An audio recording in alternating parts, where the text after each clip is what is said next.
Northwest Insurance. Auto, business, home, and more. Who said insurance was born? Protect your car, protect your family.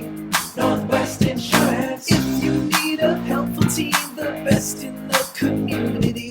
Grab your phone, what are you waiting for? Northwest Insurance.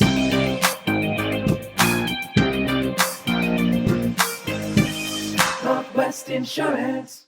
Hola, hola, hola. Welcome to another episode of Beyond the Policy, covering everything Dallas, sponsored by Northwest Insurance. I'm still your host, Mark Villasana, and joining me as always is my BFF, my sister from another mister.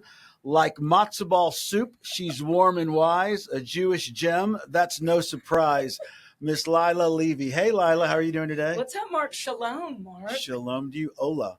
Hola. Oh, yes, hola. So Yes. should I change it to shalom, shalom, Let's shalom? do Is that what you're- hola, shalom. Should you change it to shalom, shalom, shalom? Way too confusing if I go hola, shalom, hola, shalom. It is. I It can't- I is. can't You know what? handle Do that. what you're comfortable with. It's Okay. all good. All right. Hola. Shalom. Okay. That's been going on.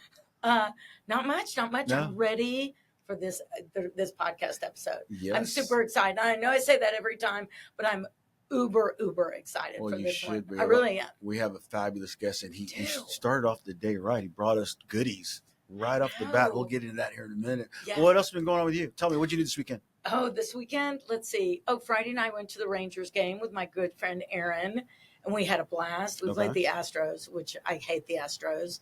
I wish we were playing the Yankees or really any other team. And then, believe it or not, I did not go to a musical or a play this weekend. No musicals. No. Wow. What? Did it rain this weekend? If it did, it was because you didn't go any musicals. Yes, it did rain, and Yeah. I didn't. There you go. But I went to dinner with my brother and some friends for our friend's birthday, and then Saturday and then Sunday I made with my good friend Jeffrey for a dinner I went to at my friend Scott and Craig's house. Jeffrey and I made biscotti cookies, cookie butter Rice Krispie treats. Say that again. Biscotti cookies, cookie butter Rice Krispie treats. Biscotti cookies, cookie butter, Rice Krispie treats. Yeah.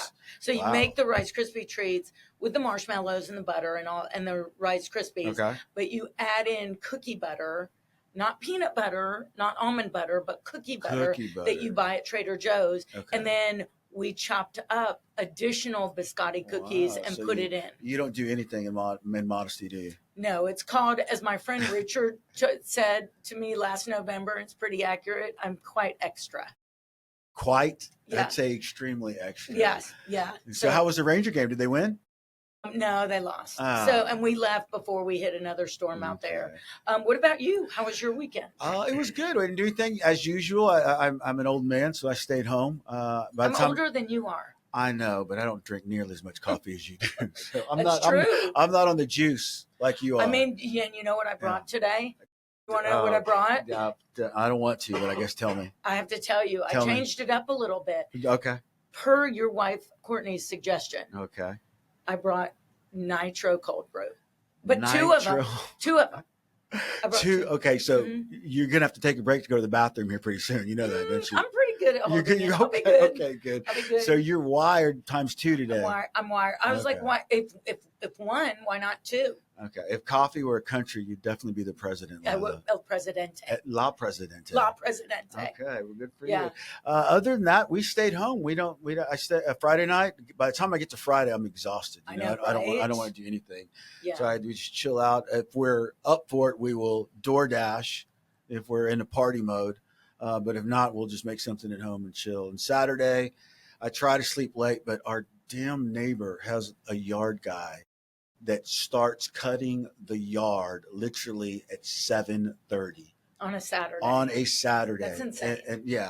And I'm not one to say anything. It is what it is. I guess if he didn't do that, I'd be there till 1:30 in the afternoon sleeping. So we wake up early because of our yard guy, the next door neighbor's yard guide, and then we kind of just fart around all day until we go run some errands, and that usually means spending money. Yeah. Somehow, as soon as we walk out the door, I'm out $200 or $300 right off the bat. I'm right there with you, and I don't have kids like you do. No, but you are a party animal. No, I'm not. Well, I mean, maybe you don't go party, like drink and other than coffee, but you're out and about the town all the time. How do you do it? Where do you get the energy? Well, I know where you get the energy. We know where you get the energy, but I mean, I guess you enjoy being out of the house all the time, huh? I mean, do you ever just chill at the crib? A little bit. I do a little bit, and I play with my dog. Okay. And I hang out with my dog, and he does zoomies, or we snuggle on the couch, and I doom scroll on my phone. And you're just out and about stalking men, aren't you? Yeah. Yeah, sure. I'm stalking. I'm the Broadway geek that I am. I'm stalking at the stage doors. Yeah.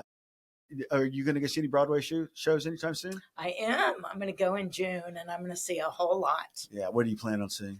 Harry Potter, of course, like a bunch. How many times again have you seen it now? I've seen it 21 times. 21 times in 2 years and 2 months. Never gets old. Nope. No, it doesn't. And you know word for word. I guess it's like a movie. Believe it or not, you don't know all the words. I still learn stuff when I see it.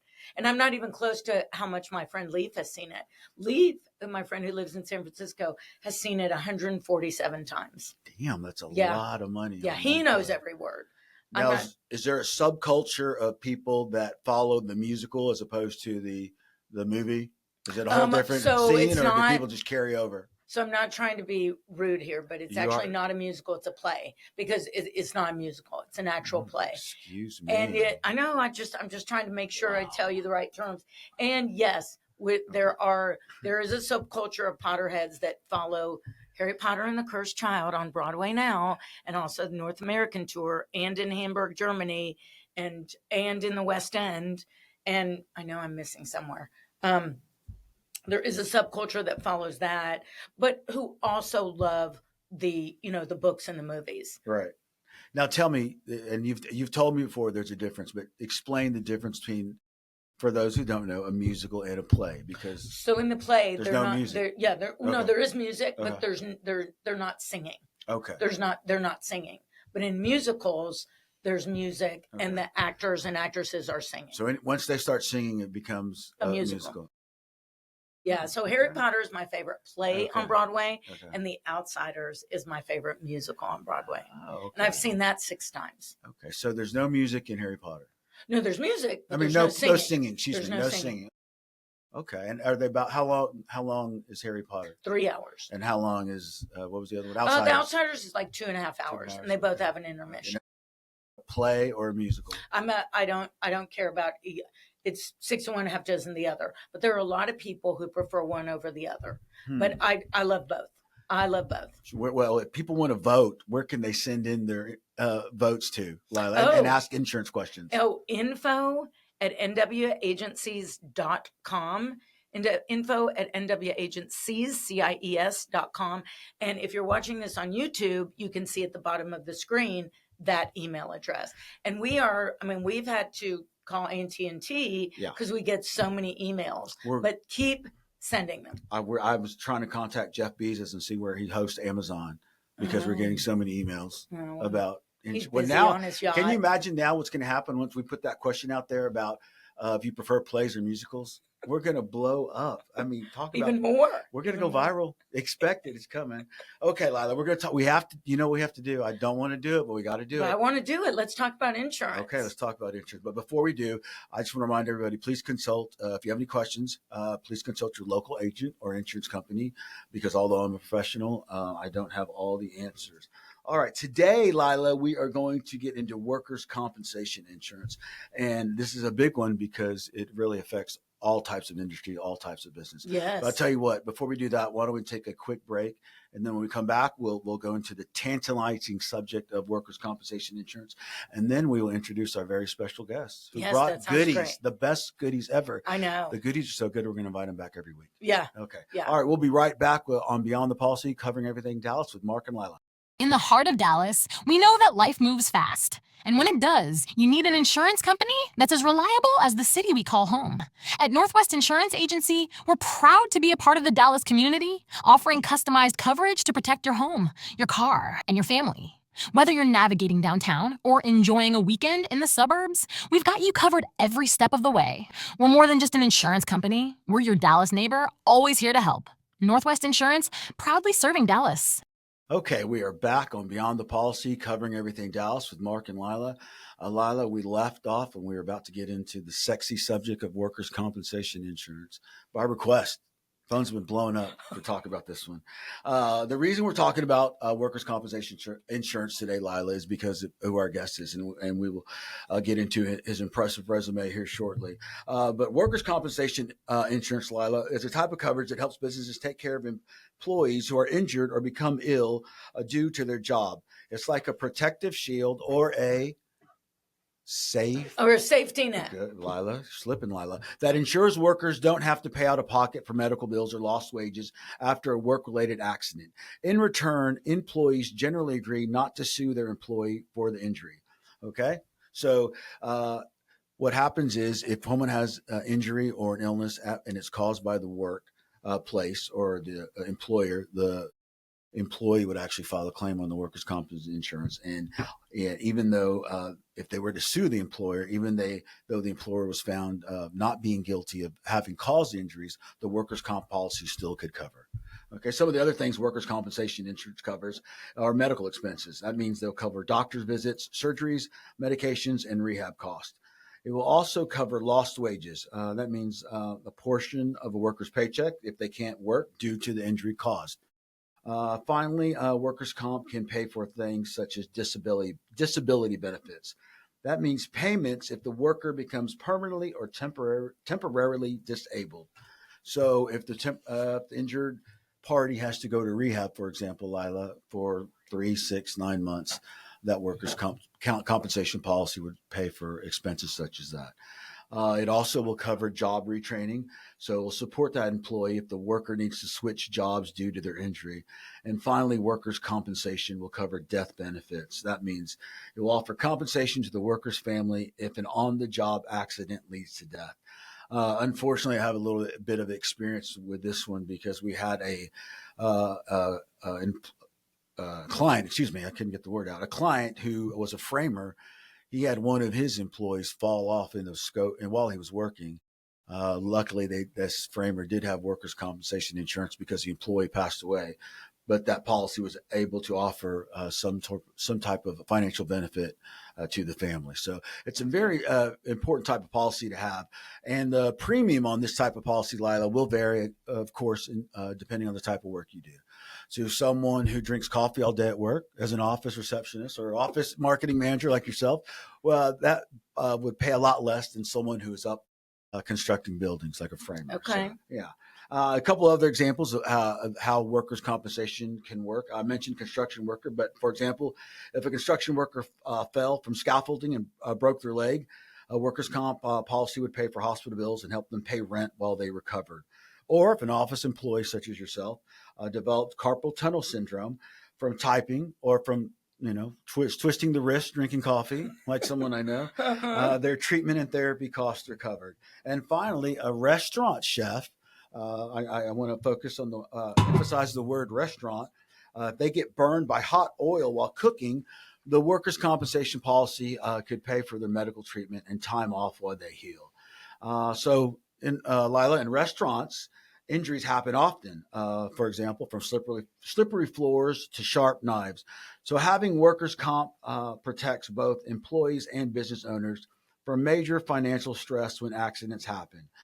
So, in a nutshell, Lila, that is what workers' compensation insurance covers. And I did keep mentioning the restaurant industry because it's very relative who our guest is today. Yes. Other than that, did I make any sense or did I just That ramble? made total sense. I did. Yeah. I did good today, I'm huh? thinking I'm plotting. I'm plotting. You're plotting? Okay, Yeah. okay. Don't get any ideals, though, about falling or slipping or anything at the workplace. None okay? like that. But maybe like my wrist action when I'm drinking my cup of coffee.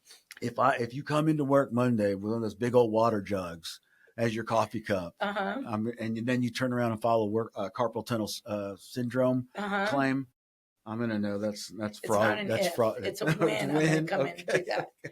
Yes. So, Lila, the reason we discussed workers' compensation insurance, and I mentioned the restaurant industry because of who our guest is. This Dallas native has been working in and around the restaurant industry for many, many years. a graduate of the Culinary Arts and Restaurant Management program from the El Centro Community College right here in Dallas, Texas. Our guest is a recognizable face in the fine dining industry. Some of the many jobs he has held have included working with a famed chef, Stephen Piles, at several different restaurants, including Florist Street Cafe. At one time, he was a general manager at Bouillon Restaurant, and he was a general manager at the famed French Room at the Adolphus Hotel. Mm-hmm. So I can only imagine the people he's ran into there. We definitely have to ask about that. His latest gig was serving as the general manager of the popular Mexican restaurant Jose, which is located just outside of the Park Cities. Now, he and Dallas celebrity chef Anastasia Quinones Pittman, better known as AQ, are opening a new concept Mexican restaurant called Eledi, which will take traditional Mexican fare but stay true to the spirit of the Mexican cuisine while allowing it to grow and evolve. Lila, ladies and gentlemen, and insurance tailgaters around the world, please join me in welcoming Dallas restaurant legend Rojas. Hey, Victor, how are you doing, buddy? Victor. Thank you so much for coming out here. Yeah, I appreciate thank it, you. taking the time joining us. And I really want to thank you for bringing us the goodies you brought us. You want to tell everyone what you brought for us today? I just brought a bottle of tequila that I got back sold right there, February, my brother. That I wanted to share with some good friends of mine. So. Well, thank you. Well, thank you. so It was much. quite delicious. Now, these little cups you brought them in, are these little serving bowls, or what would you call that? Technically, that's a copita for mezcal. Okay. But it was something that I could grab quickly from the house. And well, those are beautiful. It's just a vessel to get the tequila to your lips. Lila's used to just drinking it straight from the bottle, so she's typically really, that's the way she loves it. Yeah, so, it really is. Yeah, Yeah. So now y'all both know me. You've known Lila for quite some time, like for myself. 26 26 years. You beat me for about 8 years. Mm-hmm. How like 26 years, probably almost to the day. Yes. Because it was May of '99. It was. And how did you guys meet? She share was that story. Buddy. What drunken alley was it? We wish. I was general manager of a restaurant off Greenville Avenue, and she was a friend of someone that was dating the owner, and she came in. It was like a Friday or Saturday night or something like that, and she just made her mark. Yeah, we just started, shooting the bull and became friends after that. So that's what happened to me. She walked in one day for a quote for insurance, and she's been with me ever since. Mm-hmm. After you yelled at me to leave, and I said, I am not leaving. I'm not leaving. So, Victor, you grew up here in Dallas, didn't you? Okay. And you went to high school here in Dallas? Where'd you go to high school? Jesuit. Okay. I went to Jesuit for a couple of years. I wasn't quite fortunate enough to make it through that program, but I did go there. And what made you decide to get into the culinary arts? I saw you graduated from El Centro. I didn't graduate from El Centro. I was about 6 credits short or something like that. Okay. But I was I was working 2 jobs at the time, and I was like, well, screw this. I don't need this anymore. But, in hindsight, it probably would have been, a smart idea to finish the whole program. But even still, I got a great education at El Centro, and it was a great introduction to the business side of it from a numbers perspective, and then also a foundation for cooking. So. Yeah, I do want to emphasize that you went to El Centro because so many people have a misconception about community colleges and El Centro specifically. And, Victor has gone on to many successful ventures in the restaurant business. And, he started out Dallas native and went to college here in Dallas, in downtown Dallas. Did you go to the downtown campus? Yes, sir. Okay. Yeah. And then it was really in its infancy stage, I guess. It was a toddler. And now it's, a full grown adult and what they offer and the types of programs that they provide.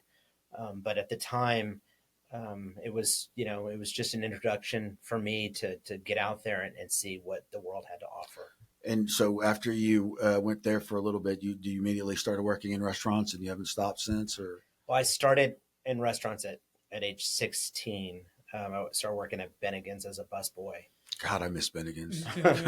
Monte Cristo. Monte Cristo. I was about to say, Monte Cristo is my jam. First thing out of everyone's mouth when you say Bennigan's. Yeah. Which Bennigan's? In Arlington, it was like right near, like 5 minutes from Six Flags. Okay. So growing up in Grand Prairie, my brother was working there. He was a host, I believe, at the time. And he's like, come on, we need a busboy. So I was like, okay, whatever. I was working at Six Flags at the time, so I quit Six Flags and went to go work over there. Wow. What made you quit Six Flags? Why on earth would a 16-year-old quit Six Flags? Did you get free rides? Well, you got free rides, Okay. but I haven't been back to Six Flags since then. So Oh, you haven't? I don't really want to go back to Six Flags. Okay, so you're of Hispanic origin, correct? My father's originally from Yucatan, Yucatan, the state Mexico. of Yucatan. So Okay. came here when he was 14. My mother is Mexican American. Her family, originally came from the Rio Grande Valley. Did that have anything to shape the reason why you ended up in the culinary world? Do you think your parents? Because I know the food is such a rich tradition in the Hispanic culture. I think because food and beverage and family and friends and just being together is such a huge part of the Mexican culture. I think that's probably why it interested me so much. But then also my grandfather was in restaurants. You know, when he first came to this country, he was a dishwasher at what was originally the Statler Hotel. Well, what was the Statler Hotel back then? I forget exactly what it was. And so he just worked his way through restaurants in every facet of it. So we didn't know anything but restaurants. Yeah. My brother and I, we were the oldest grandchildren on that side of the family. So we just experienced a lot more than my younger cousins and relatives did. So when you were at Bennigan's, were you in the kitchen at all, or were you just kind of doing a little everything? I did practically every position within. Okay, well, that was good training right there. It really was. Yeah. Back then, they made everything by by hand and in the kitchen. As the years rolled by, more and more freezer space became available. So, do you by chance have that original Monte Cristo recipe? Could you pass it along? I could probably figure it out. Yeah. I made so many. I made so many of them that I could definitely figure it out. So after Bennigan's, where'd you move on after that? I worked at the first Outback Steakhouse in Texas, in Arlington. I was there for about 3.5 years, and then I went to go work for Mustang Cafe. That was in Las Colinas? In Las Colinas. Yeah. I was a server at first, and then since I was going to culinary school, I transferred into the kitchen and became the sous chef there for a couple of years. And then I went to the Renaissance Hotel, what's originally the Stouffer Hotel, over off 35. In the kitchen? No. I just got a job waiting tables in their fine dining restaurant called the Bay Tree. And it was one of those French restaurants where it took you 3.5 hours to get through a meal because it was lots of courses and all that kind of stuff. So it was a nice introduction to a higher level or elevated style of dining and service. And have you stayed there since then in the higher level, the fine dining? For the most part, yes. And that's because I was really, really comfortable in executing that style of service and then teaching people that style of service. And, the expectations are very high. So I have a very high standard of service, and I want people to understand how important service is. It's not just about the food or the beverage, or the service. It's really everything, and the service is what ties it all together, in my opinion. Yeah. You do have when I worked with you at that, because we worked together actually at 2 restaurants. Yeah. But at the first restaurant we worked at together, it was more on the casual side, but you brought that level of service and expertise to those 4 walls. And I had worked in restaurants before and in the service industry a lot in different roles I had. You really, you shaped each of your employees. I was a hostess, but it was a brand new restaurant and you couldn't get through there. I worked every Saturday night as a hostess, and you couldn't go into that restaurant unless you ate really quick in an hour or less. And people would linger even longer than an hour and a half or 2 hours, and they would get upset because they would say, it's not going to be worth it for me to eat, grilled meat. And I'm not going to wait 2 hours for a table or an hour and a half or what have you. So people would get mad. People would yell at me. And then also I might say, it'd be an hour and 20 minutes and it would turn into an hour and 45 minutes. And you for me, and I saw you do it with all of our coworkers, you trusted us enough. I proved to you that I had a brain and could figure out things, but you trusted me enough that I didn't have to come to you every time I had an issue. You said, do what you have to do to make the customer happy. I remember you telling me that. And I remember the first couple of times I worked there, and I wanted to make sure it was okay that this table of 7, I was going to comp their drinks. Okay. Or this table of 4, I was going to buy them all dessert.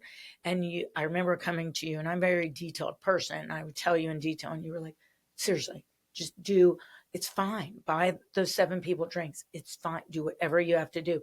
And then from then on, I knew I had ownership of people think a hostess, it's not that big of a deal, but I'm holding the door. Mm-hmm. I'm kind of holding, I'm the first point of entry. I mean, literally and figuratively. And you trusted me enough to do what was right. And I always remember that. I mean, and that's part of the reason you and I have stayed friends for so long too, because of you exhibit mutual respect, and you show mutual respect, and you teach it, and you're a great friend. And so that it really comes through. Empowering people to do what's right, or to make it right, whatever it happens to be, can go so far. And when it doesn't cost us that much money. If I'm buying drinks for somebody, at the most, maybe it's costing me $10, but they're going to spend $150 or $200 or $300. It's really not about the money, but they're going to come back. Right. And that's what's really important. Right. I'm curious, how influential was working in some of the less expensive or, lower than fine dining restaurants influence how you act or treat clientele and or the service workers in some of the finer dining experiences? It's not about how much somebody spends on a dinner, because at Bouillon or Stephen Piles or the French Room, we could easily have a $1,500 or $2,000 tab for 2 people. Right. Easily. And that's a tremendous amount of money for someone to spend, anyone.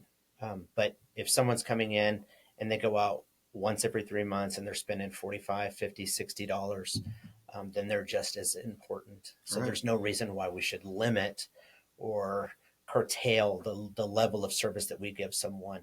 We should always strive to give the most service possible. Awesome. Regardless. Right. Yeah.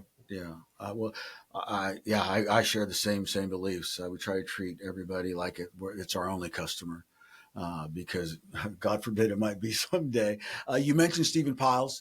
I do want to get into your working with him and some of the other restaurants, and then we'll of course talk about the new restaurant you're going to open here shortly. But we do need to take a break from our sponsor. Who is our sponsor again, Lila? Northwest Insurance Agency. I just like when you say it. All right, we'll be right back on Beyond the Policy, covering everything Dallas with Mark and Lila. In Texas, the road is part of who we are. From Dallas traffic to Hill Country back roads, you need coverage that keeps up. At Northwest Insurance Agency, we're proud to serve Texans with the best home, auto and business insurance paired with honest rates, real protection, and local agents who understand life around here. Call us for a quote at 1-855-887-5656 or visit us at nwagencies.com. Okay, we are back on Beyond the Policy, covering everything Dallas with Mark and Lila. And we've been talking to Dallas restaurateur Victor Rojas. Did I say that right, Lila? Yeah. Restaurateur? Okay. Yes. First time I've used I thought that. you meant Victor Rojas. I'm like, yeah, you said that right. Actually, yeah, it's Victor Rojas, isn't it? Oh, yeah. No, it's Victor Rojas. And my good friend, Victor Rojas. Friend. I'm so proud of him. I'm so proud of you, Victor, because I've seen you in the 26 years, exactly 26 years that we've been friends. I mean, I've just seen you do so much. And every time you go into a new role, I get even more proud. Because you're such a good guy and you're such a hard worker and you're so authentic. And so I'm always proud of you for all the leaps and bounds you've taken. And I really mean that. I really mean it. Yeah, I do want to say when we were at break, Victor mentioned that I called him a Dallas restaurateur, and you said that was the first time anybody ever called you that, right? It is. And like Lila mentions, that just goes, that's a culmination of all the hard work you've done. So congratulations. You mentioned earlier that part of your career you worked with famed chef Stephen Piles. How'd that union come about? Just to go back to culinary school, when I was going to school at Jesuit, I would come home and watch Great Chefs of the West on PBS or Great Chefs of Europe or whatever. And I would see Stephen Piles. He would be on an episode every now and then, Great Chefs of the West. And he was here in Dallas, and I was like, holy crap, I want to do that. And my mom's like, well, then go to school and do that. Okay. You know, but anywho, I was working at the Gaylord Texan at the time, and this was 2014. My brother was called to interview for a role, and he's like, I don't think that's really for me, but you know who you should call is call my brother. So they contacted me, interviewed me for the job. They had another GM already slotted for this particular restaurant of San Salvaje. And unfortunately, that GM, his wife was diagnosed with cancer. Oh, So he had to bow out, and they said, Victor, you're up. And I said, okay, put me in, coach. And then I became GM of that restaurant, and then became GM of Stephen Piles. And then from there, Flora Street Cafe. So, but going back to your original question, how did I, get into that? It was just always a dream to work for Stephen Piles. Of what role I played. I mean, I always wanted to work for him because he was such an inspiration to me, from a cooking standpoint. That's impressive how you manifested that almost. Mm-hmm. And was this before or after you worked at the French Room? Oh, this was long before. Long before. Yeah. So how do you end up at the French Room, and when did that come about? I was working at Bouillon, and that was a really challenging position for me. I left Bouillon, and I knew the GM at the time of the French Room, and he was leaving to go do something else. I think he was going to work for Glaziers or something like that, sell wine. And he called me up and he said, hey, what are you doing? And I said, nothing currently. He said, come in. I want you to talk to the guy in charge, and, they want to talk to you about the position at the French Room. The French Room is a very historic, grand restaurant that's been around for generations. And the opportunity to go work for such a prestigious restaurant like that was an opportunity that I could not pass up. No, I mean, the history behind that place. Can you tell me a little bit about some of the people you may have served some of the more famous people you served there while you were there at the French Room? We served our fair share of people. Local Dallas celebrities, sports celebrities, and, former mayors of Dallas or current mayors of Dallas. Governor Abbott came in one time. There was a speech that was given by a former president and current president, unfortunately, that came in, and we served his staff. That was pretty cool. Yeah, a lot of clearance before. There was a little bit. I mean, regardless of whatever your political, affiliation is, to serve someone like that is always incredible. Supreme Court Justice, we served one time. Oh, wow. The former president of Human Rights, HRC, which I've completely fanboyed on him. I mean, it was just, a lot of different people from around, the United States and the world. I have to say, I want to tell our audience, I want to tell Mark and our audience that you did three very kind things for me when you were in that role. The first one was, unfortunately, towards the end of 2018, I lost my sister, and 5 weeks later, I lost my father, and was in a very dark and sad and traumatic place. And you reached out to me and said, why don't you and your mom come and have holiday tea here at the French Room?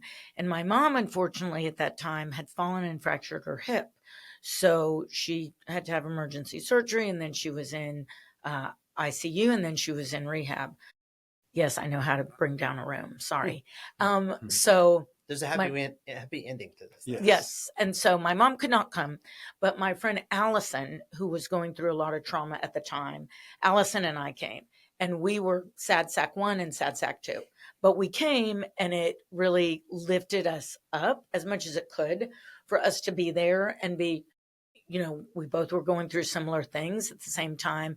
And we were in this beautiful place, and you were so kind, and you took care of us for tea. And it really, really, really meant a lot. It's a special memory I have with my friend Allison, who I'm so pleased to say she just got married about a week ago, and she's found great joy again. You can find it. And I've found good joy, sometimes great joy. But a year later, when things were more settled, and this was pre-COVID, I was able to bring my mom, and she really enjoyed it. But my mom was born in Brooklyn, and you've met my mom. My mom was born in Brooklyn and grew up during the Depression. And it was a little too fancy for my mom, because she turned to me and said, "It's very nice. And yes, it's lovely. And I'm really enjoying it. But I don't think I can come here again." She said, it's too fancy for me. And I was like, "Mom, oh my God, you are 90 years old. Like, and she was. And I was like, if we decide to come here again, we're coming here again. Okay." And she's like, "It's just so fancy." But she thoroughly, thoroughly enjoyed it. She really did. And then this was also pre-COVID. I want to say it was that same year. I want to say it was 2019, and it was Texas OU weekend. And one of my very best friends, Jason Kurtz, and one of his sons, he has twin sons. He's married to beautiful Laura, and they have twin sons, and they came in for Texas OU weekend. But his wife and one of his sons could not come in because that son had gotten sick at the airport. And so the mom, Laura, stayed home with him, and that was with Zachary, and Jason came in with Bryce, and we went and had dinner at Pecan Lodge, and then we came and had like drinks and desserts at the French Room, because they were staying at the Adolphus. And you were so kind. You comped us really nice desserts and drinks, and we had a blast. And Jason was very, very impressed. He was very excited to see his Longhorns play the next day, but he was very excited, and his son Bryce was too. So I really, really, each one of those, as you can tell, as I'm expressing, hold very special memories to me. And I really appreciate them because all three of them just were really specially timed. Thanks. So I really appreciate it. But it was really funny. My mom, she's like, "It's a little too fancy for me." And that's the beauty of food service, that you can just take someone's life and put it on hold, and then just kind of make it all about that individual or their guest or what have you, and just really just impress upon them, that food plays such an important role, or can play an important role. It can be such an emotional thing. We spoke to, again, I'm bringing up Elizabeth Franca, who's the owner of Coquitas, and we asked her how she was running for political office, and we asked her how food can really cross cultures, or even political divides, unites people. Everyone loves a good sandwich or a good barbecue or a good Tex-Mex. So yeah, it is. You probably have had more impact than you realize. I do want to thank you for taking care of our friend here, because she's such a gentle soul. And I think a lot of people don't even understand how to handle that friendship because she's so gentle. So I appreciate that for helping her out there in due time. So you're at the French Room. That was after your time with Stephen Piles. Did you move on to that point to Jose afterwards? I took a 2-month sabbatical. Okay. Almost.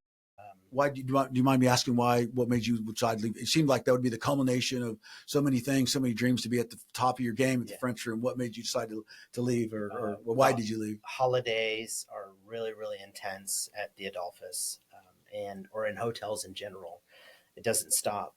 And with holiday tea and just regular business, I felt it was just, I needed a break. So I talked to my wife and I said, I need to take a break. And she's like, "Yeah, do whatever you need to do." And I'm just like, "I don't know what I'm going to do. I don't know when I'm going to go back to work." She's like, "Well, eventually you have to go to work. We're not independently wealthy.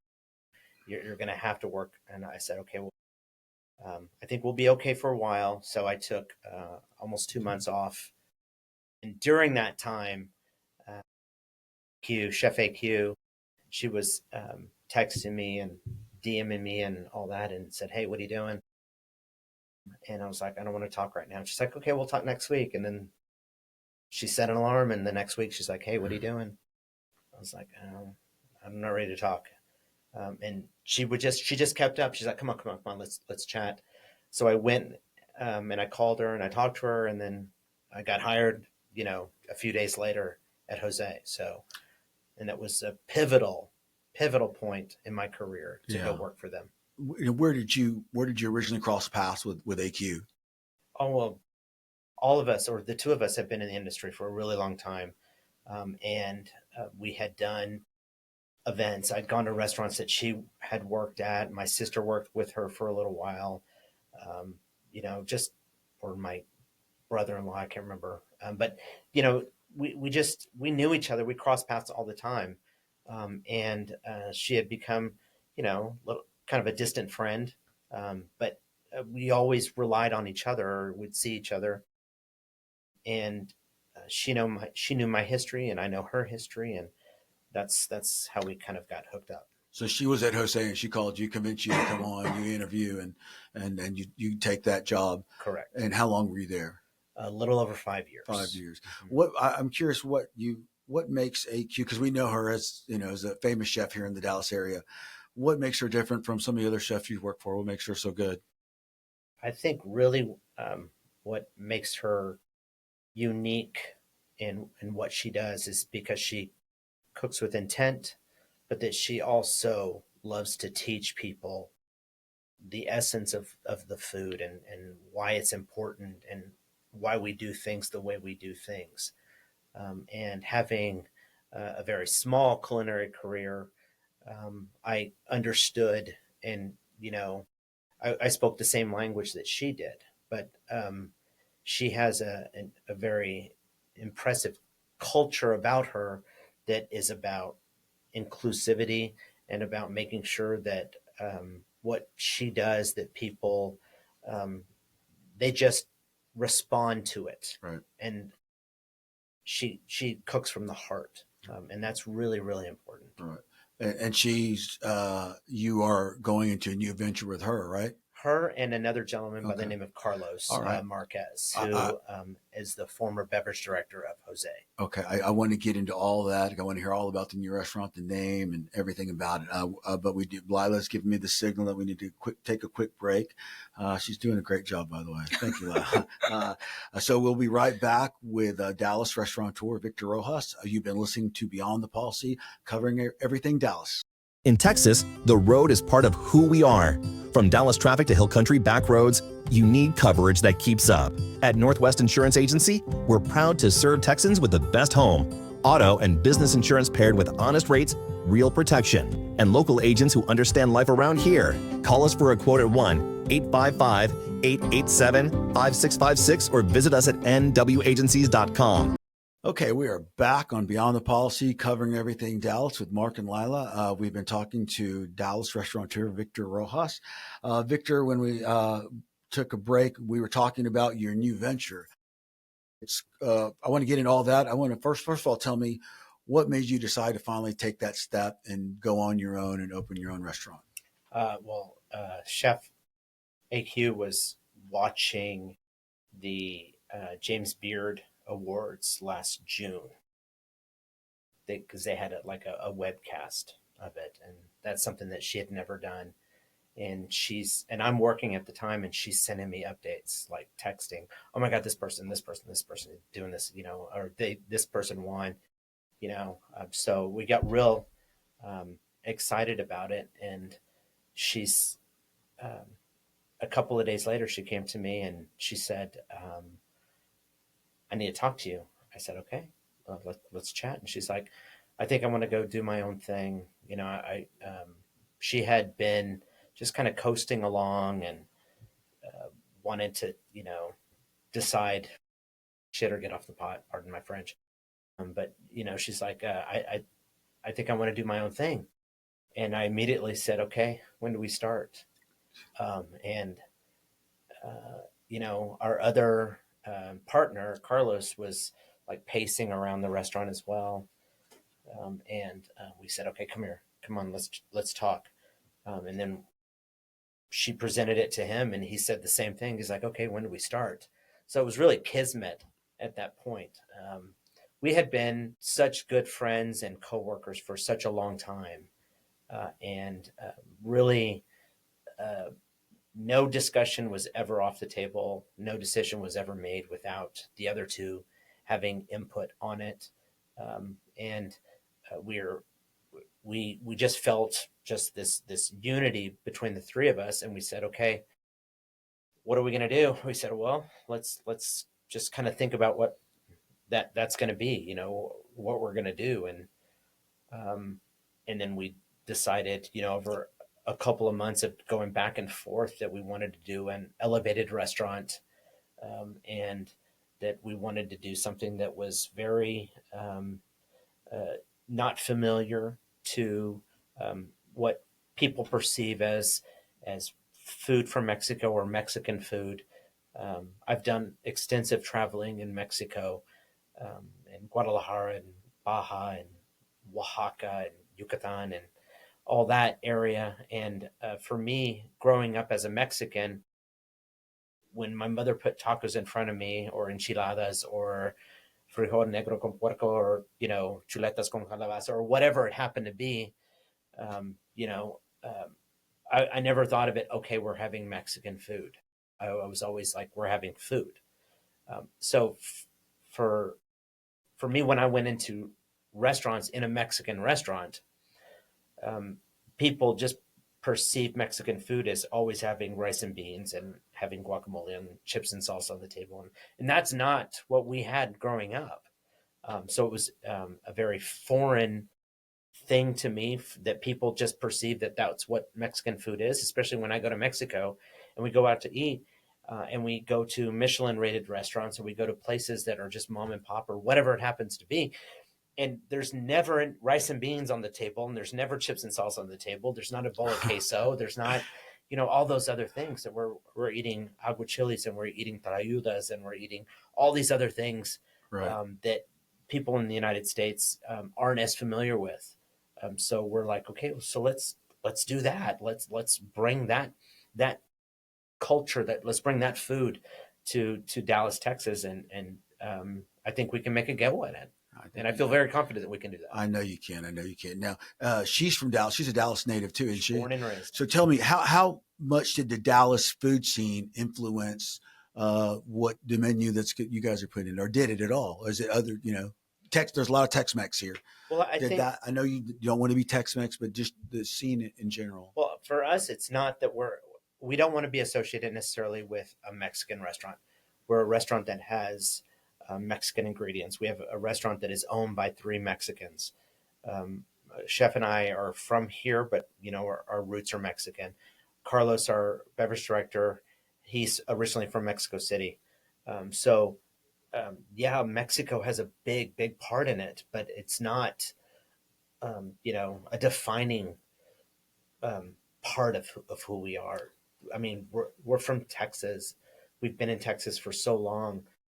We've done extensive traveling around the United States. I've done, you know, travels in France and England, and, you know, in Mexico and all that kind of stuff. So for us, it's really about a culmination of all those different travels, and the foods that we've served before, that we've made before, the training that we've had, the drinks that we've served, the bottles of wine that we've opened, all of that. So why does there have to be a label that says it's Mexican? Correct. That's certainly not the case. But that is such a big part of who we are, and we don't want to, you know, leave that at the door. We want people to understand that that's a big part of it. But it's not a Mexican restaurant. When you go to France, when you go to Germany, you go to Italy, you're in your hotel room, you're with friends, you're like, okay, where are we going to go? Let's go get some great German food. No, you just go get food. You know, when you're in Mexico, you just go get food. And we've had terrines, and we've had French style food, and all of that in Mexico. But then we've had, you know, tacos on the street in Mexico. And that is something that I think everyone should experience more times in their life. Great way to describe, you know, the concept of the restaurant is just food. Yeah. Eledi, tell me, how'd that name come about? It's a combination of two names, Elena and Diana, which are the mothers of Chef AQ and her husband, Daniel Pittman, who's a chef here in Dallas as well. So they wanted to honor their two mothers who were so pivotal and instrumental in their lives, that really kind of set them on their path, to what they do now. Now, can you tell me the general area where you're thinking about opening up and when you maybe are planning on opening up?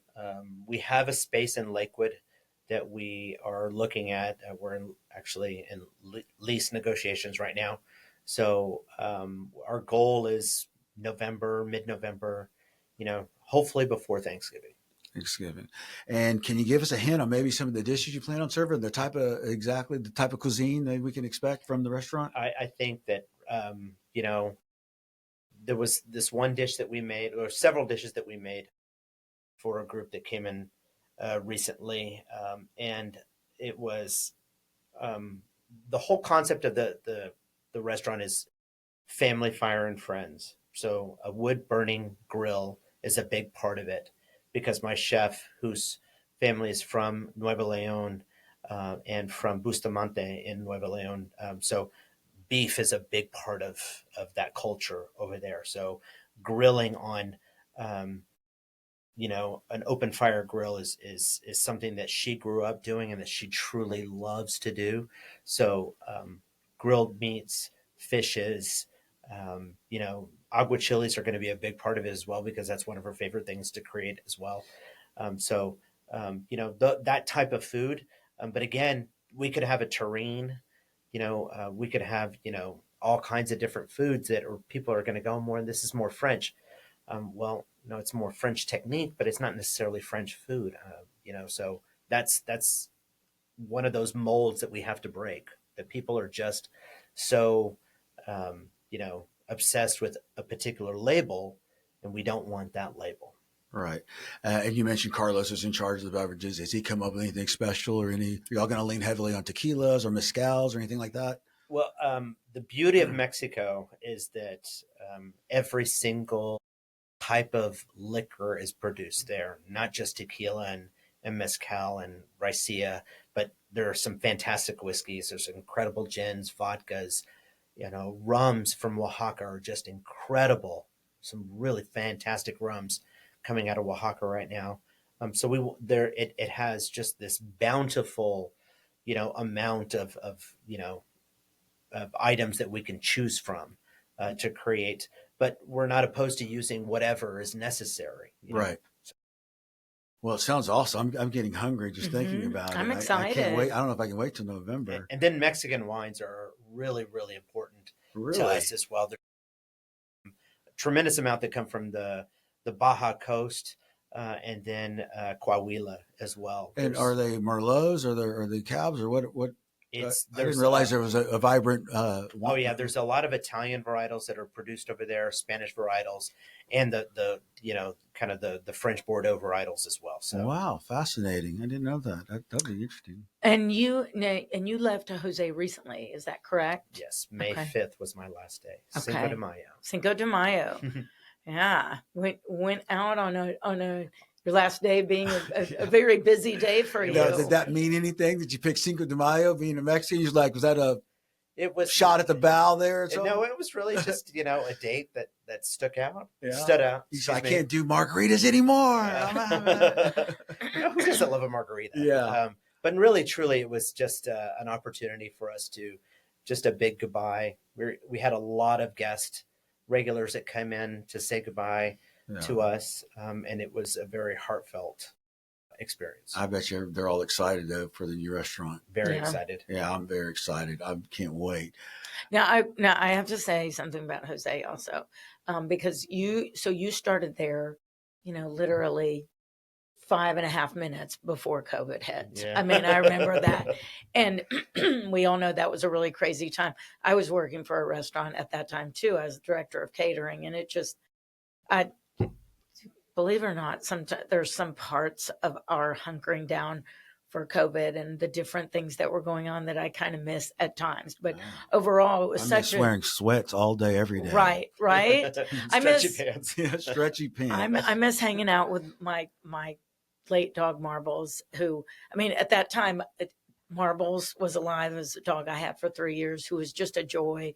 And my mom was still alive at that time. And my boyfriend at the time was.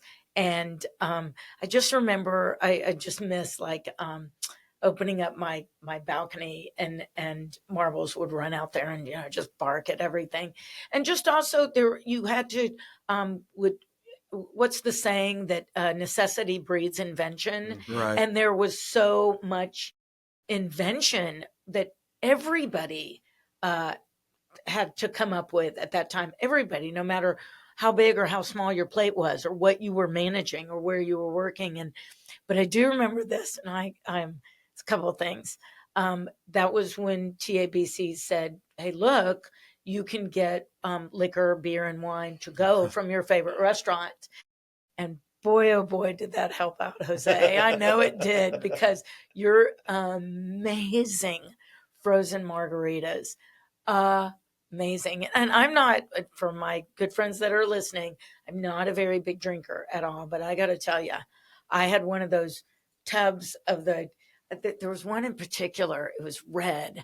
And it was, I can't remember which, it wasn't strawberry, but it was some I think it was hibiscus. That's it. That was it. Margarita. Yeah. Oh God. Yeah. And I remember I on Cinco de Mayo that year, where we were well into 2 months into lockdown, and none of us knew what was happening. Oh, it'll just be a couple weeks. I mean, it was crazy.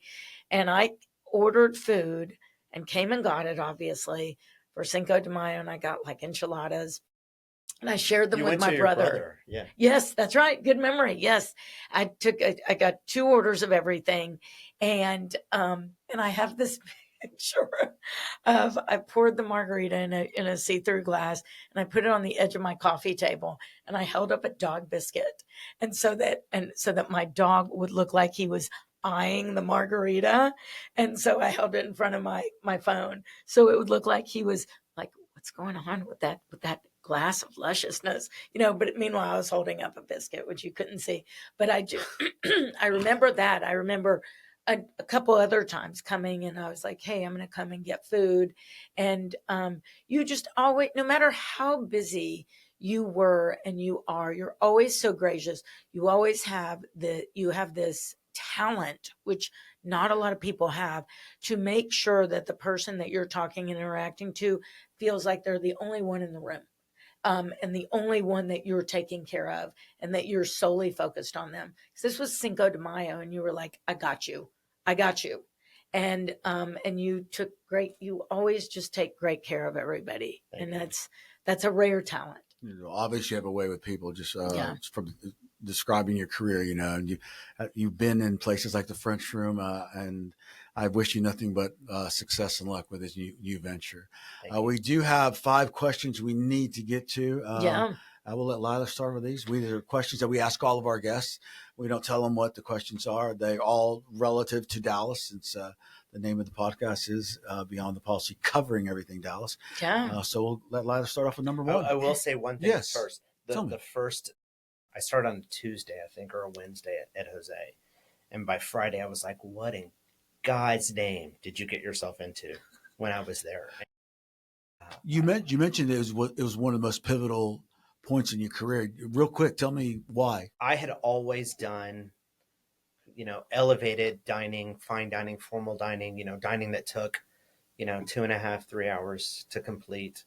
A lot of tableside service, carving stuff tableside or serving tableside, all that, which I really, really love. I really love to execute that type of service, because it's not a type of service or style of service that you see very often. But when you're that hands-on and you've got the guest attention for that 5 minutes or 3 minutes or whatever it happens to be, and you could really show them something that has generations of history within it. I love to pass along that experience to somebody. So when I got to Jose, and it was very, very fast paced, and we were just going and going and going, I'd never really experienced that. I had to a certain extent, but that type of volume and that energy I became addicted to it. And then I'd never worked in a Mexican restaurant or worked around that, because I always thought that no, I need to do French style or continental style, Right. All of that. I thought, Mexican was beneath me. And it never was. I mean, it was just what I grew up with. So I didn't think of it as literally anything that I needed to do for myself. You did it on the daily basis. I did it on a daily basis. So when I went to work there, and then I discovered how much passion our chef had and how much passion was in the kitchen in the front of the house. And that I just responded to it. And it opened the world of Mexico to me. And I hadn't been back to Mexico since 2005. I returned in 2021. And ever since then, I've gone back several times a year to do different types of trips. But I wouldn't have changed it for the world, that opportunity. Yeah. Well, I salute them and you and all the others that have really kind of elevated this Mexican cuisine here in the Dallas scene. Thank you. For a long time, it was just enchiladas and tacos and rice and beans, but you guys are changing the game. So again, I can't wait. I can't wait. And I next time bring the tequila, but also, you're more than welcome to bring a sampler. Okay. Okay. All right, Lila, you go. If he brings a sampler, I'm not sharing. Well, I'm bigger than you. We'll see. Okay. You go ahead and ask me this first question. And, okay. Yeah. Speaking of Tex-Mex, go ahead, Lila. Yeah. So what is your favorite Tex-Mex restaurant here in the DFW area? And what's your go-to dish when you go there? Actually, my wife and I went there on, Sunday, E-Bar over off. Yes. What is that? Haskell and Yes. Ross. Uh-huh. Yeah. So I get the same thing every single time I go, and it's the spinach and mushroom enchiladas with it's like a Suiza sauce on top of it, and it just makes me happy. Yes. The rice and beans are fantastic. Great. The salsa has just the right amount of heat. The chips are crispy. It makes me happy. It's just a classic. That's a classic Tex-Mex. The rice and beans at least are. I think you have a different location over on Lovers, if I'm not mistaken, or Inwood. Inwood. I think you might have opened one on Inwood. Anyway, second question. Mm-hmm. What is your favorite barbecue restaurant here in the DFW area, and what is your go-to? Or again, it's over off of Irving Boulevard, Industrial Boulevard. I apologize, I cannot remember. I just passed it today on my bike ride. So come back to me in a minute. I will. We'll get back to that one. When we go on to number 3, then we'll let Lila take the next one. Number 3, in your opinion, was the JFK assassination done by a lone gunman, or was was there a conspiracy involved? I truly believe it was a conspiracy. And why do you say that? There's just too many what ifs. There's just too many unanswered questions, and I don't think we'll ever know the full truth. Okay, I like that answer. Good question. We've had a mixed bag of answers. Next week, I'll think something completely different from what I'm thinking today. He was not a patsy. Okay? Yeah, he was not a patsy. He was part of it, but he was not a patsy. I tend to agree. I think there's a mix. He was definitely involved, but I think there was a conspiracy involved. That's what I don't know. I just cover all the bases that way. Yeah, just cover all the bases. He was involved, but there was a conspiracy. Go ahead. All right. The next the next to last question. This one is, I want to make sure I phrase it right, because I always phrase it wrong. But what do you think was the most influential, important? Am I saying it wrong? Right. I say it wrong every time. Who's the best? The best. See, for me, I kind of look at the question like thinking, the way you want to. Influential. You're the co-host. You go ahead. I am. Ask it. Who is the best or most influential Dallas Cowboys coach, in your opinion? Oh, shoot. I think Tom Landry, for me, was the most influential, most impactful coach that they ever had, regardless of however many wins or losses that he didn't have. I think that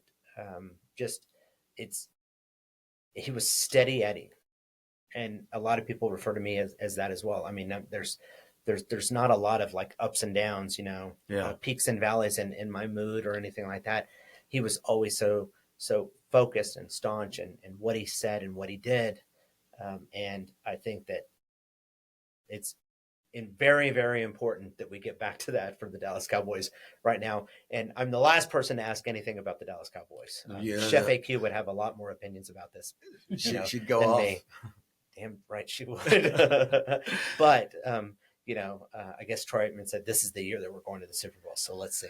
Man, hey, that's a bold statement from Aikman. You fooled me. I thought you were going to go Dave Campo. Okay, last question. In your opinion, who do you think represents Dallas? What individual represents Dallas? Someone asked you, Victor, who is Dallas? You'd say? Could be living or not living. Yeah. I don't know. The guy that made that barbecue restaurant, that owns that barbecue restaurant, you can't remember? Yeah. Damn it. I do love Sonny Bryan's. Sonny Bryan's. Okay, good. We got one. Good. I do love That's Sonny a good Bryan's answer. Sonny Bryan's because is the good. chopped beef sandwich is really, really important. And I think that, you can base a lot of what those guys can produce based on, a chopped beef sandwich. Right. I'm happy with that. Gotcha. And ketchup-based sauces are always the best. Screw you, North Carolina. So thank you. Thank you. I agree. Check on that one. There are, I can't really say who would be, someone that is just, pivotal in Dallas history or, I think that. Who comes to your mind? What popped in your head when I asked that question? My grandfather. Oh, great answer. And I say why? that, Tell me I why. say that only because he came here, worked for 3 years to earn enough money to bring his family here. And if it wasn't for someone like him coming and doing that, then I wouldn't be here. Mm-hmm. I wouldn't be here to carry on the dream of making it happen, because he made it happen. That's a fabulous answer. Mm-hmm. We've never had anybody go in that direction, but that's a great answer.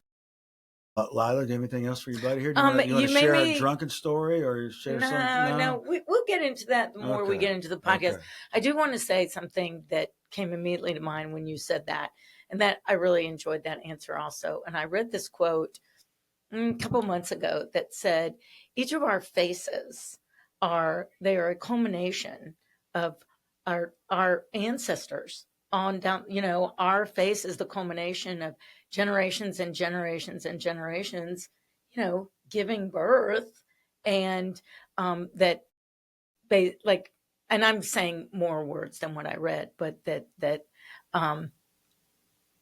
it's just, we are, so ever since I read that, I've looked at my face a little differently and thought, well, if it weren't for my grandparents, great, but I think about like my grandparents, because I met them, but they died when I was very young, most of them. But we're a culmination of that. And that just immediately came to mind when you said that because it's real easy to say, to talk about our grandparents or like our late parent, for me, my late parents, like you talk about them and you talk about them proudly and you tell stories, etc. But to really kind of pinpoint and make it really personal, like it's really personal to you.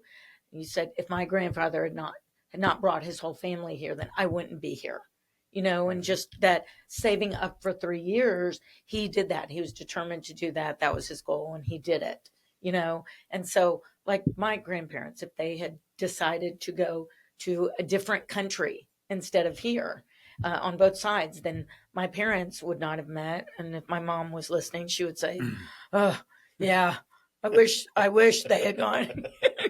You've met my mother. Yeah. So I really like that answer. Yeah. Anyway, that was a great answer. And since we're all sharing grandparent stories here, I have to throw it in. It's funny he mentioned grandparents, and you shared a story about yours. Recently, Northwest Insurance Agency, our sponsor, we went a whole shift in our marketing plan by honoring my grandfather. We added sombrero to our logo. And the backstory of that is my grandfather picked fruit when he was younger, and the sombrero protected him, from the elements, like our insurance company will protect you. So was that here in Texas? Yeah, that was here in Texas. It was in Brownsville. Yeah, we started out in South Texas and he migrated up. Yeah, So, That's awesome. Yeah. So we've honored my grandparents the same way. So I get your story. And that just makes me root for you more. So please, Victor, when the restaurant's open, will you promise to come back? Yes. Okay. Yeah. All And right. bring food. And bring Lila stories. Okay. All And right. I'd like to say Please. something, an aside. I would like to thank our podcast producer, Monkey, for all of his hard work on our podcast. This is our 6th episode. And Monkey, we really want to my boy, Monk. Thank you. And we appreciate you. We also want to thank JoJo, who is our social media video producer. He's done a great job with that since January. And Ryan, who is on the West Coast, and he puts the podcasts out to Spotify, iHeartRadio, Google, Apple, and to YouTube, and to Evan, who's on the East Coast, who has done our theme song. So we couldn't do it without y'all. And we really appreciate it. Monkey, thanks for all of your patience. Thank you, Monkey. And stay tuned, because Beyond the Policy is going to have some exciting news coming up. All right? Yes. All right. We will see you next time. Thank you for listening.